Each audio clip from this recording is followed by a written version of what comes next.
Begumpet airport లో రహస్యంగా కలిసిరట ఇద్దరు. కలిసి మాట్లాడుకొని మోడీ దగ్గరికి పోయిండు చంద్రబాబు నాయుడు. మా కేటీఆర్ గారు అన్నాడు చాలా సార్లు, ఇంకో ఏక్నాథ్ షిండే వస్తున్నాడు తెలంగాణ నుంచి, రేవంత్ రెడ్డి ఇంకో ఏక్నాథ్ షిండే అవుతాడు అని చెప్పి చాలా సార్లు అన్నాడు. దానికి కూడా సమాధానం చెప్పడు. మరి అనొచ్చు కదా, నేనెందుకు ఏక్నాథ్ షిండేని అయితే, నేను కాంగ్రెస్ పార్టీలో ఉంటా, నేను కాంగ్రెస్ పార్టీ ముఖ్యమంత్రిగానే ఉంటా, పార్టీని విడా అని చెప్పి ఒక్కసారన్నా అనొచ్చు కదా. అన్నాడా ఒక్కసారన్నా?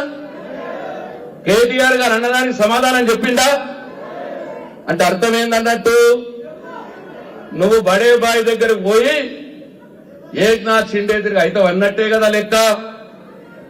అందుకోసమే నేను సూచిస్తా ఉన్నా, బట్టి విక్రమార్క గారు, శ్రీధర్ బాబు గారు, ఒరిజినల్ కాంగ్రెస్ నాయకులారా కొద్దిగా జాగ్రత్త పడుండ్రి. మీ వాడు గందరగోళం చేస్తా ఉన్నాడు.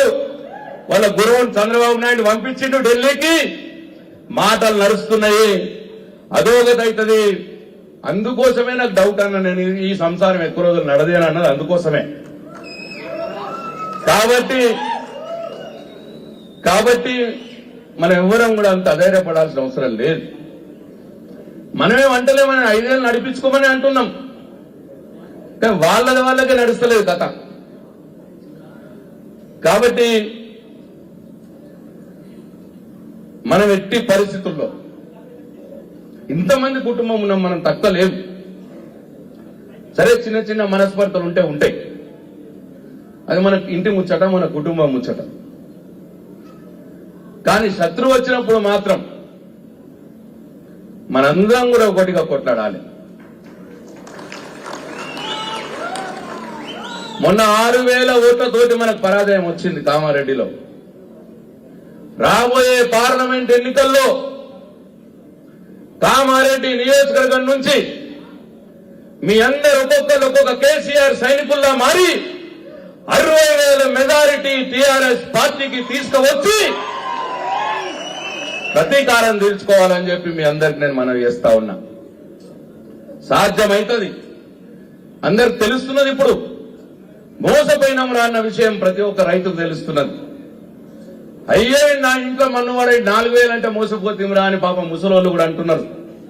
అందరికి కూడా వాళ్ళు అర్థమైంది.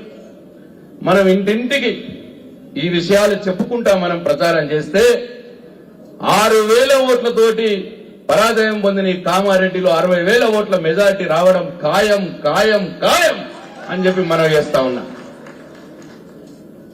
కాబట్టి కార్యకర్తలకు అండగా ఈ కాంగ్రెస్ పార్టీ అధికారంలో ఉన్నదని రెచ్చిపోయి అక్రమ కేసులు పెట్టి సతాయించాలని చూస్తే పోచారం శ్రీనివాసరెడ్డి గారి పక్కనే ఉన్నాడు, నేను ఉన్నా, అందరికంటే ఎక్కువ కేటీఆర్ గారు పక్కన సిరిసిల్లనే ఉంటాడు. కాబట్టి మీ అందరినీ కంటి రెక్కల కాపాడుకునే బాధ్యత మేము తీసుకుంటాం. మీకు ఎవరికి కూడా ఇబ్బంది లేకుండా మీరు చెప్పిన వెంటనే మీ దగ్గరికి వచ్చి కొట్లాడే విధంగా మేము ప్రవర్తించుకుంటాము, మీ అందరినీ కాపాడుకుంటాము అని చెప్పి మీ అందరికి నేను మరొకసారి మనవి చేసుకుంటూ, వచ్చే పార్లమెంట్ ఎన్నికల్లో మనందరం కూడా ఒకటిగా పోరాడి మన పార్టీ అభ్యర్థి ఎవరైనా సరే ఆ అభ్యర్థి కోసం మనం పాటుపడాలని చెప్పి మీ అందరినీ కోరుకుంటూ, ఈ అవకాశం ఇచ్చిన మీ అందరికీ పేరు పేరున ధన్యవాదాలు తెలియజేసుకుంటూ సెలవు తీసుకుంటున్నా.